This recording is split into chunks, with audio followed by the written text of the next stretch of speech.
All right, here we are using a couple of paintings that I had done before using the Viviva Watercolors. Here's one, what is called the Phoenix Building, and then this is the Syriana Restaurant, both in historic Ellicott City. So what I'm going to do today is using the Viviva color sheets that you all know and love, and these are all transparent watercolors, and what I'm going to do is use a little bit of acrylic gesso, white gesso, and I'm going to use this with a little bit. I'm going to take some gesso and pick a color. For example, I'm going to work on these shutters a little bit. So I'm going to get a little bit of this. No, that's the wrong color. Let's see. This is a mauve color. Let's see if we can find that. That would be, looks like right here, magenta. So I'm going to take some magenta, mix it over here, take a little bit of the white gesso right here, mix it in. And what that does is that changes transparent watercolor into opaque watercolor, like it's a gouache, completely opaque, well, mostly opaque. Then you can go in and do little touch up here. I'm gonna try to do a little lightening. I'm gonna lighten it up a little bit of the lightening for the details around the shutters, for example. And what happens is you can cover what you have done before. See how that gives it a crisp edge? It's like the light is picking up on only the raised part of the shutters. So what I'm trying to explain is this is where you can cover up areas that you're not pleased with, or you can use this technique to add detailing over some of the darker areas. And you can see it's just a very quick process because, of course, I kind of paint without thinking. I just sort of blow through it. So that's just one example. And it looks like I might need a little bit more white, lighten that up a little bit. These shutters these are actually shutters on the door. They're very long.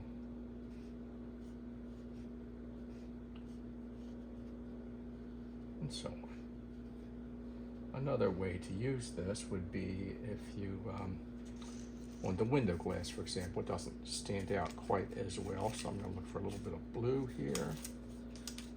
Just a little bit. I'll take this green blue, mix it up over here, like that. Take some gesso, lighten it up quite a bit, makes a nice sky color. And then we'll just go in and every now and then just hit one of these window panes, because the way it works with glass is you're not going to get a full light blue window on all of these. You're going to get reflections from the sky. So you can see that variation that you get adds a little bit of interest. Oops, almost painted it on the shutter. So you see what that does? That highlights the window panes a little bit more so than they were before. This glass is very reflective. It's reflecting the sky above.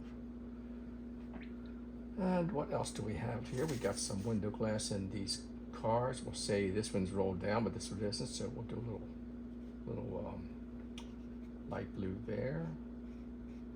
And see, this little trick is something that you need to know about with watercolor, because you can make the watercolors work differently and cover areas, like I said, where you weren't so crazy about how they looked before. A little shadow on the wheel wells here. See what happens is as you work, you see other things. A little darker there, a little darker there, a little bit underneath. So a little darker underneath there. All right, so let's see what else we can do with this light color. Mix up just a little bit of pure gesso, like a gray. And we go back and maybe highlight some of this, some of the mortar in between the stones. A little bit of white. Again, we're trying to use enough white in the paint that it covers up what we've done before, and you can use it to enhance shapes. or more definition, let's call it that. All right, my windows have kind of dried a little bit, so I might go back and hit just a few of them a little bit differently. Oh, forgot these up here, so we'll hit these. Think about where the light would be hitting. And also you see where this green has bled into the roof a little bit. We can just do a little bit of adjustment there, clean that up. See how that works? We fix our little mistakes. Using a little opaque paint, same thing here, clean it up. Painless. Over here you can see under the chimney, right there. A little bit more green blue right there. Nice, that helps. I've lost a little bit of this yellow edge here, so I'm gonna get a little bit of yellow ochre if I can find it. There we are.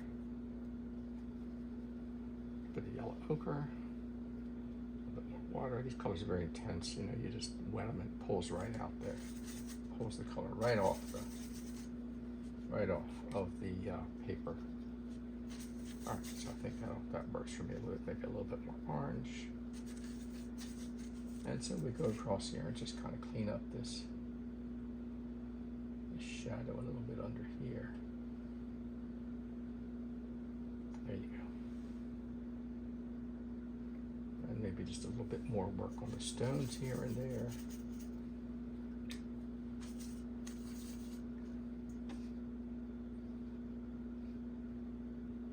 And there's a lot more to do on this, but I just wanted to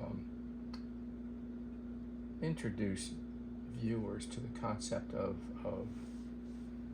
using white with watercolor to make watercolor more opaque, and it just makes it a much more versatile medium.